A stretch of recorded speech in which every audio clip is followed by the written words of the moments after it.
Okay, now that we've made our candle holder blank, so to speak, and when I say blank, it's because at this point they're all going to look kind of the same. I mean, different people might have used slightly different patterns, when cutting out holes, but they are more or less the same, so we're going to decorate them.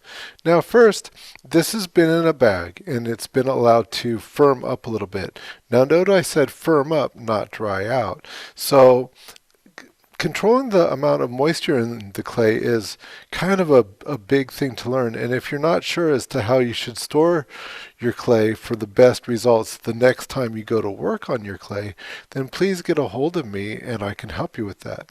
Okay, so now like I was saying before, when we were cutting out these things, some little parts were left in there, and I said the best time would be maybe after it had firmed up some, and so you can see that this comes out nice and clean, nice and easy, without distorting anything in here.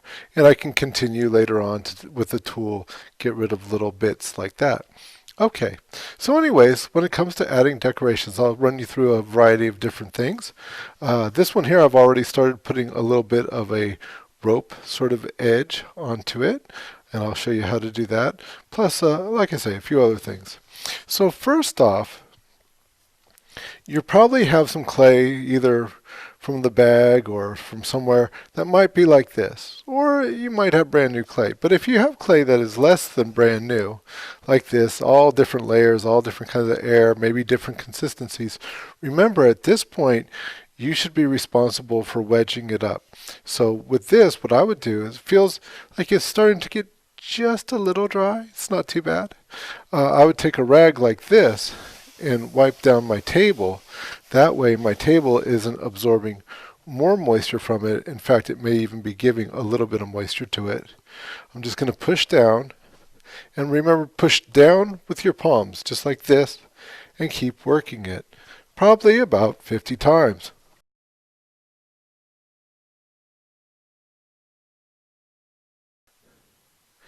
All right, so I've done that about 60 times now, literally 60 times. And, it only really took probably about 30 seconds. The thing is, too, is that you want to probably be standing up when you do this, a lot better than sitting down. Remember, you're pushing in with your hands like this, while your palms are going down like this, rolling it down, rolling it down. And if you're doing it right, you should get like a little face, just like that. At the very end, what you can do is just kind of roll it so you've made a nice little sort of package out of it right there. And so that should be a nice and consistent little piece of clay. So not only should you not have the air bubbles in it anymore, but it's also consistently moist and workable throughout.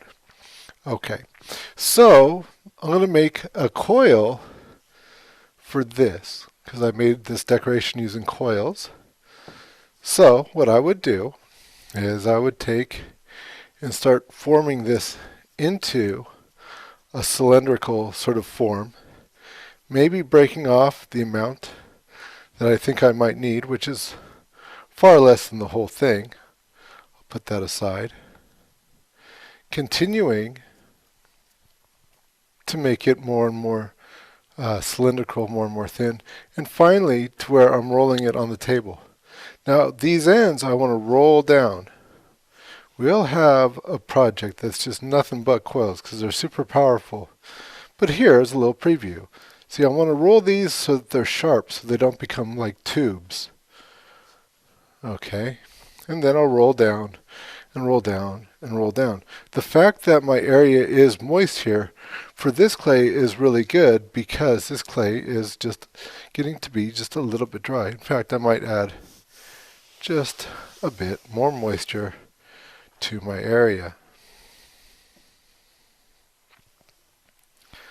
Okay, the trick with the coils is to spread your hands out. You see how my hands are splayed out like that, so you have more surface area, not closed up, but splayed out. The other thing too is that you've got to have the coil roll more than once, or at least one full rotation, but probably more than once, because otherwise what's going to happen is it's going to be very flat and it's just going to go flop, flop, flop, flop, back and forth and back and forth. Okay, to stop that, you can kind of pat it, reshape it a little bit if that happens. But mostly to prevent it, you just want to make it roll more than once. And so what I'll do is as I'm rolling it, I'll change exactly where it is. You see where my hands are in this spot right now. This is where that's going to be rolling from. I might change it so that it's in a different spot.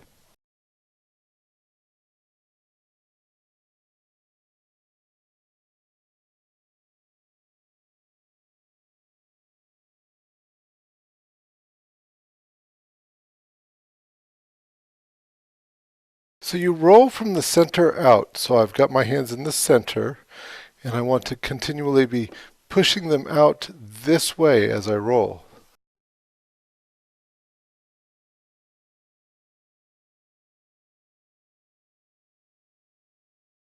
And you see how I'm constantly making this spin in a different area, picking it up, moving it, doing something so that that spin is not the same. That's what keeps it round. When I have an area that's fatter, let's say we have an area that's fatter like this here in the center, what I'll do is I'll just concentrate on that area, right? And you see how I'm keeping this coil so that it's going parallel with the table. You want to keep it straight. That's how you'll keep it to be sort of the same thickness throughout. When it gets too long, what you might do with something like this here is now break it into two.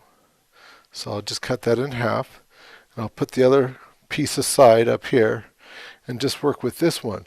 Once again, this edge, I want to go ahead and taper that down, because otherwise you'll get sort of a long skinny tube, especially on the end of it. You'll see, once you work with it, I bet that that will probably happen to you, and then you'll learn. Go ahead and just taper those ends. So you can see I'm working out from the center out and keep changing where it's rolling so that it keeps being round.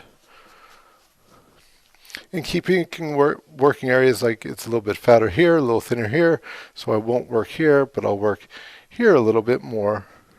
Fingers splayed out, very sensitive to what's going on with the clay. All comes back to building that relationship with the clay. As you practice rolling out coils, you'll get better and better at it, and you could get a coil that's actually going to be going longer outside the view of my camera here. So what I'll do is I'm just going to break this in half once again, taking this half here, tapering that end right there, and keep rolling it until it's thinner and thinner. See, now it's getting to where it's going sort of flat right here. So flop, flop, flop, flop. So I'll just push it down a little bit, reshaping it so it's more even, and then starting again, being very pressure sensitive, especially now that it's very thin, with my hands splayed out like that.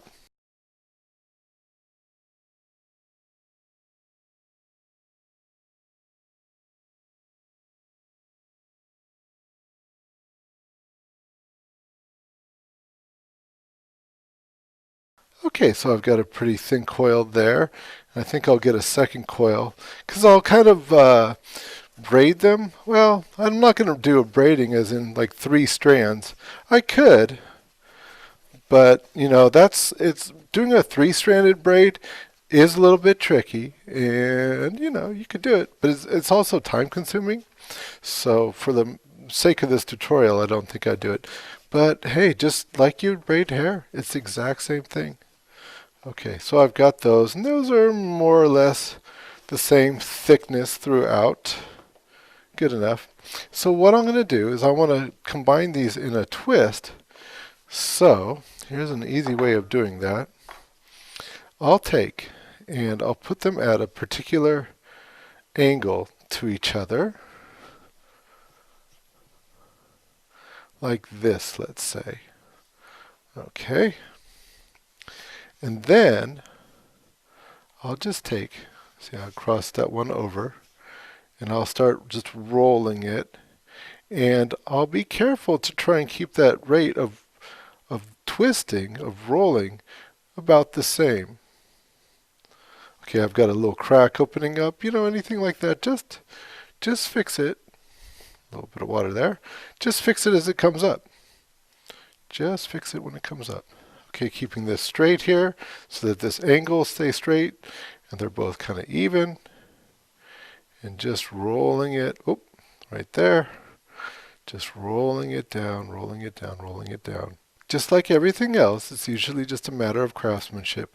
And craftsmanship is usually just a matter of taking care, practicing what you learn, and being a little bit careful or conscientious about things. Okay, so I'm going to make any adjustments that I need to make to it now before I put it on, because it'll be much easier to do now than when I put it on. So just looking at that twist, is it even? Is it close? Alrighty.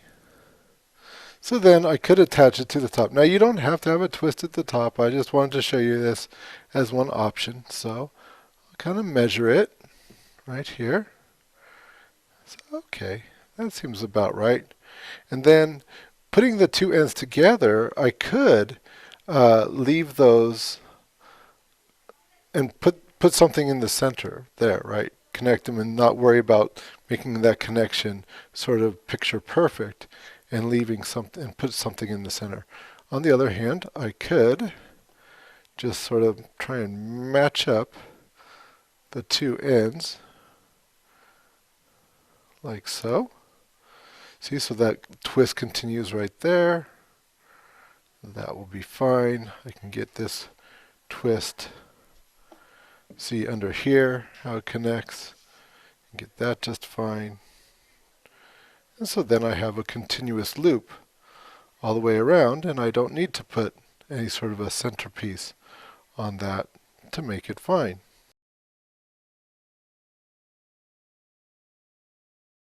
Okay, I'm going to find the prettier side of that. This seems to be the prettier side. And then I'm going to go ahead and wet the top of this. Here, what I'm going to do, because it's a little dry. It's not super dry. Just dry enough to be firm. So I've just wetted that. And of course I'm going to score.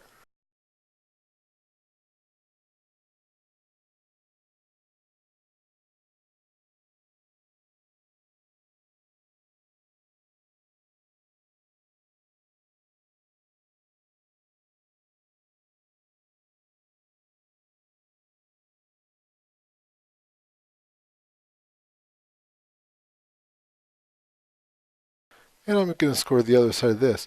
Now, I don't want to lay this down on the table necessarily because maybe I'll be putting too much pressure on it. I'm just not sure. Maybe it'd be okay. But I know that my hand is definitely more sensitive than the table, so I'll just work in my hand.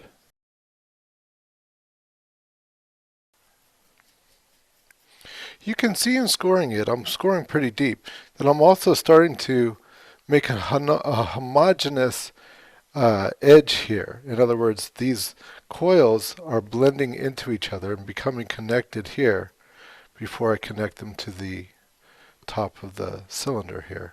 Okay, so that's really deeply messed up there. Good. And so I'm going to go ahead and just center it nicely on here. Let me take a look. Looks all right. And I'll gently give it a little bit of a wiggle, a little bit of a push. I'm using my whole open palm just so that I don't crush those down too bad. Okay. Giving it a little bit of a wiggle, a little bit of a push, pushing them into that edge so that they mold around and over that edge. Once again, this is just one idea. It'd be kind of a shame if every single candle holder had this exact treatment. Be creative. It's your time. Okay, so that looks pretty good. On the inside, what I would do, and that's what I would do first, is I would go ahead and just score, just messing that all up on the inside there. Because we're just going to be able to smooth that right out. So make sure that you are scoring your cylinder as well as the little coil roping that we have going on here. And be careful to make sure that your cylinder isn't too dry. If it is, you might need to re-soak it, re-wet it a little bit. Okay, and so now I'm just going to take and work that in a little bit right there. My finger is the best tool for this, I find. Who knows, maybe at other times a wooden tool or the butter knife, but right this moment I'm finding that my finger is working pretty well. Just blending that in, down, down, down into the cylinder. Okay, I've gone around this a couple of times just to get it as smooth as I want it to be and as blended in there so they're really all connected as a piece. And if I had more time, I could probably do a little bit more, but we got to keep things rolling. Now, at this top here, I could leave it just how it is. I think I'm going to go ahead and flatten it just a little bit, just so that it's more even with the cylinder. Now, these tables being on a bit of an angle, the way that they are, I find it's best if you make sure that you do it just little by little and rotate it each time to make sure that it's even. So here, just little slight pressure, not much, and rotating it each time, making sure that it looks straight to me each time.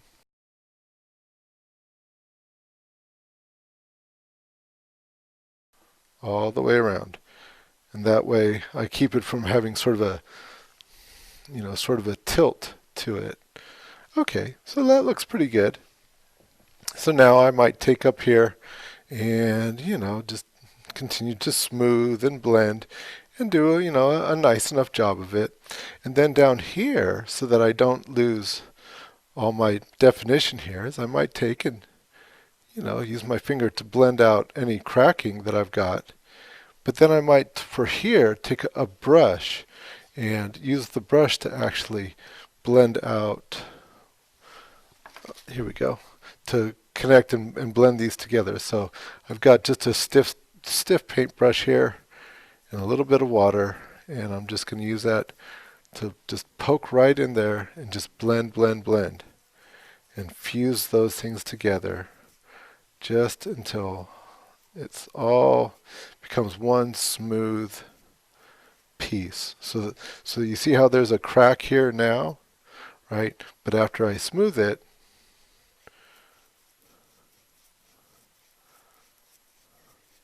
nothing. It's all blended in nice and smooth. I could even come back. The brush is going to leave some marks. So with my finger, maybe I'll come back, smooth that off. If I lost any definition, then I could take a tool and I could redefine it a little bit.